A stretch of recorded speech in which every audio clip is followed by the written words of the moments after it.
Sevgili dostlar, herkese merhaba, herkese hayırlı günler diliyorum. Rabbim inşallah gülen yüzlerle güzel günlere erişmeyi hepimize nasip eylesin. İnsanoğlu çok kıymetli bir varlıktır. Sevgi ile var olur, sevgi ile güzelleşir. Sevgi dünyasında yaptığı bütün eylemleriyle kendine, ailesine ve tüm insanlık alemine kazandırır. Biz içinde yaşadığımız coğrafyada her ne kadar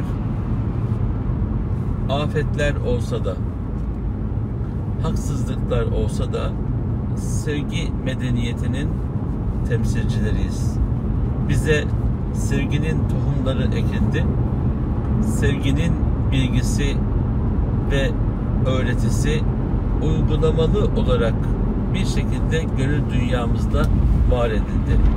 Kim tarafından? Annemiz, babamız, öğretmenlerimiz, hocalarımız, üstadlarımız, mentörlerimiz, danışmanlarımız, danışanlarımız, etrafımızdaki herkes ve her şey ezanıyla, mabediyle, insanıyla, havasıyla, bütün derin güzellikleriyle bize hayatın içindeki güzellikleri, hayatın içindeki manevi ve maddi hoşlukları bize yaşattılar.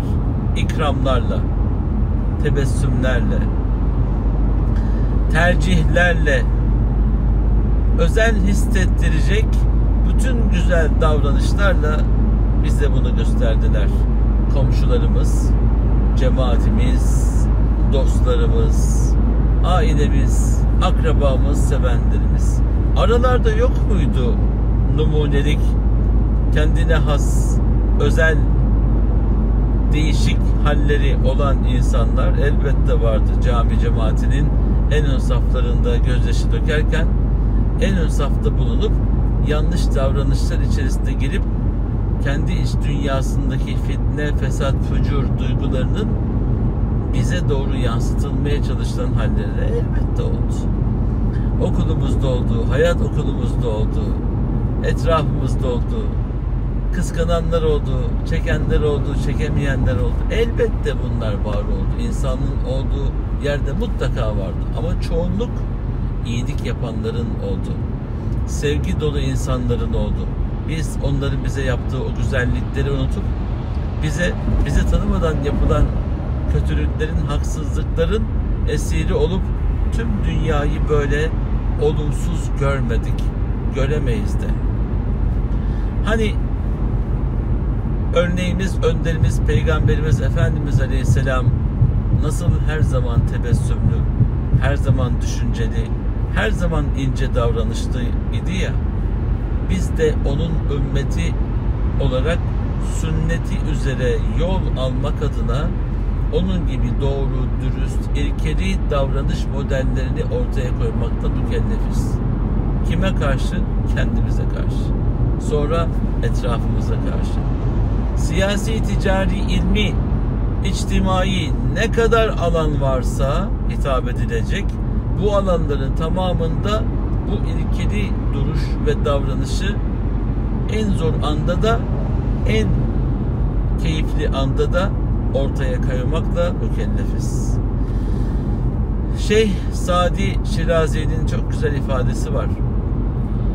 Asık suratlıdan bir şey isteme, onun kötü huyundan elem duyarsın.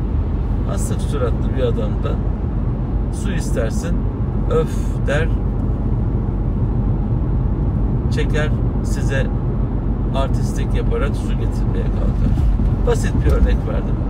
Hele bir para isteyin, hele bir makam mevki isteyin, hele kendisinden onun hak etmediğini düşündüğünüz şeyi isteyin, hele görün bak neler yapıyor.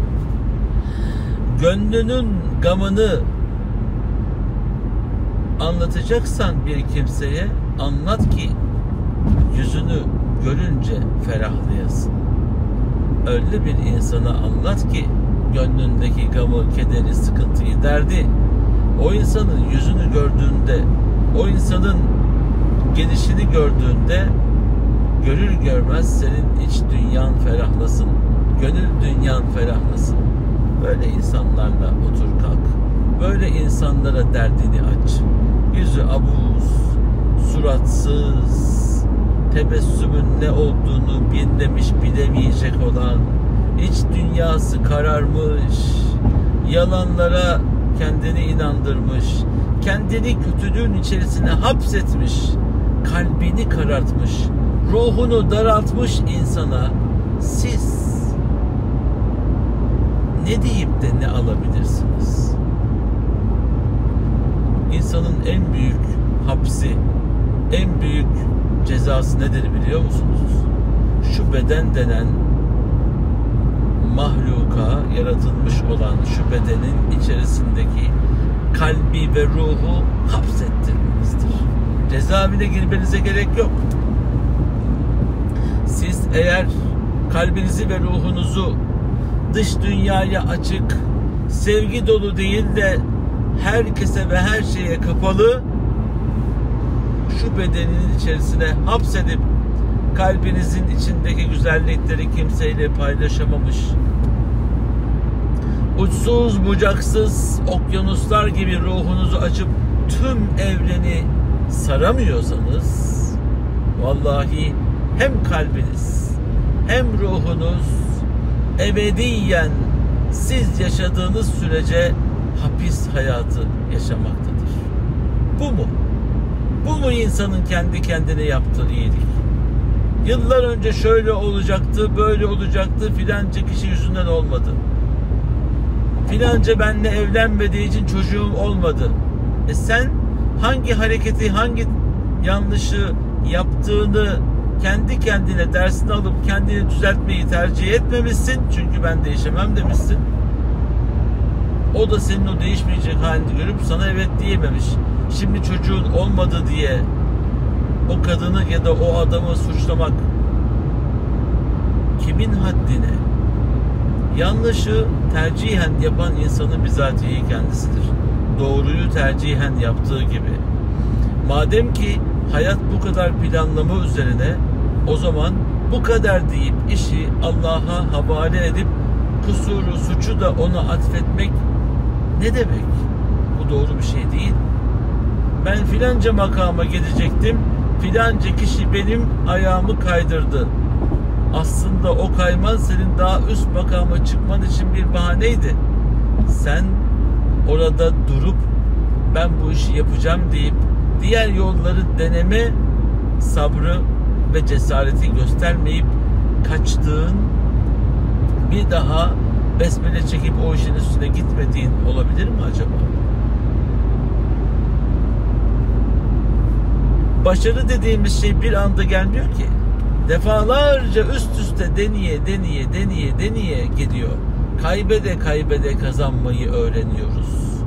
Bir başkasının bizim yaptıklarımızı eleştirmesi, onu fırsata çevirip eleştirdiği eksikleri, kusurları da düzelterek daha da kaliteli bir çalışmanın içine giremediğimiz gurur, kibir, duygu eksikliği, yani kendinizi aşağı doğru çekme hareketini yaptığınız için ilerleyemiyorsunuz. Bize de sen bugün başladığın gün hadi birincisin, hadi okulu bitirdin, hadi doktorsun dediler de olmadık. Bu nişanları bize kafadan verselerdi bu olgunluğa erişemezdik. Onun için beşikten mezara kadar okumak, 5 yaşımızdan beri müfredatın içerisinde okuyoruz. Ama unutmayın, okuduğumuz okullar yetmiyor. Bir de hayat okulu var, tecrübe dünyası var.